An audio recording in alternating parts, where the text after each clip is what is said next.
Bonjour à tous, vous retrouverez ici un petit extrait de mon live, puisque j'ai décidé de faire des petites pastilles sur chacune de mes reviews. Enjoy! Et bien là, on va faire un tir groupé de 3 issues, les épisodes 4 à 6 de The Spectaculaire Spider-Man, scénarisé par Greg Weisman et au dessin Humberto Ramos. Cette série qui a pour but de faire, justement, de ne pas faire un team-up entre nos deux héros, mais plutôt une série où ils interagiraient de manière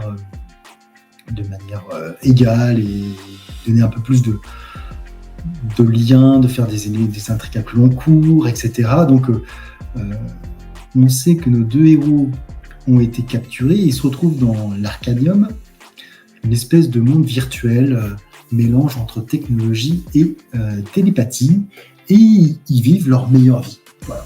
Ils vivent leur meilleure vie. Peter, qui comme à son habitude, ce que je m'étais plaint la dernière fois, on n'arrive pas à le décrocher de sa Gwen, là. D'ailleurs, je vous invite, si vous ne l'avez pas fait, à regarder la dernière vidéo sur l'intégrale 1973 des rubriques de G avec Anto Webed. Voilà, c'était encore une fois très intéressant. Mais bon, Gwen, 51 ans qu'elle a disparu, mais jamais aussi présente. Bref, donc elle est encore là. Donc Peter était marié à Gwen, il avait des gosses, sa tante allait se caser avec le capitaine George Stacy, tout va bien dans le meilleur des mondes. Et Miles, de son côté, vivait sa meilleure vie avec Kamala Khan. L'épisode 4, forcément, il va y avoir un changement. Nos héros vont découvrir qu'ils sont manipulés. Voilà. J'ai particulièrement aimé le déclic pour Peter que je vous ai mis du coup. Alors je spoil peut-être un petit peu, excusez-moi. Que je vous ai mis d'ailleurs, oui, effectivement, spoiler, warning spoiler, je spoilais un petit peu, excusez-moi. Pour ceux qui voudraient suivre cette série qui va sortir chez Panini en septembre ou octobre, je ne sais plus exactement, dans un magnifique 100%, le format que tout le monde déteste, mais que Panini continue à faire. 6 épisodes pour 19 €. Voilà, je vous annonce déjà le prix.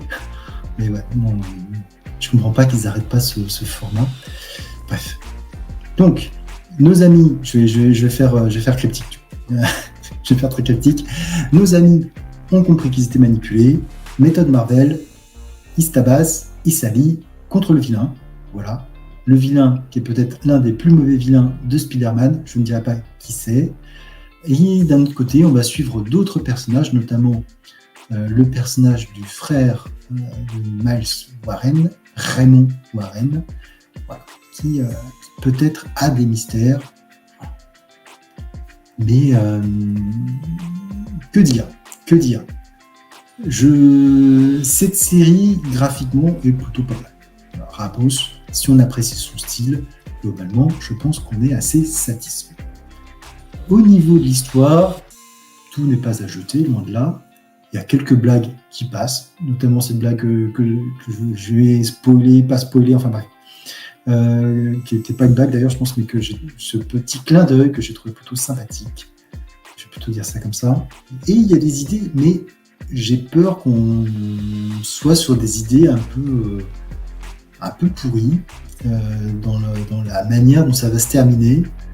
Le cliff de cet épisode 6.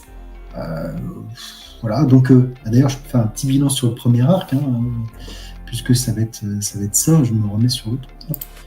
Puisqu'effectivement, bilan sur le premier arc, des mystères qui sont résolus, en partie, d'autres qui vont l'être, l'utilisation d'ennemis, pour moi, qui sont vraiment pas des ennemis très populaires de Spider-Man. Des deux, d'ailleurs, on voit que des ennemis de Peter et aucun ennemi de Miles. À bon entendeur, salut, ça va dire quand même qu'il y a quelque chose d'un peu spécial là aussi. Est-ce que Miles n'a pas d'ennemis ? Je pense que si, mais bon, pas tant que ça. Premier arc, plutôt moyen, à mon sens. C'est loin d'être la meilleure série Spider-Man peut-être que j'ai pu entendre chez certains. Il ne faut pas exagérer. À voir, parce que du coup, comme l'histoire n'est pas terminée, à voir comment ça va se développer par la suite.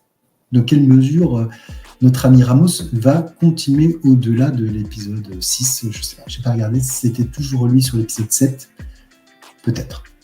Je préférais qu'il retourne, je ne sais pas où d'ailleurs, sur une série avec peut-être un peu plus d'enjeux pour Spider-Man.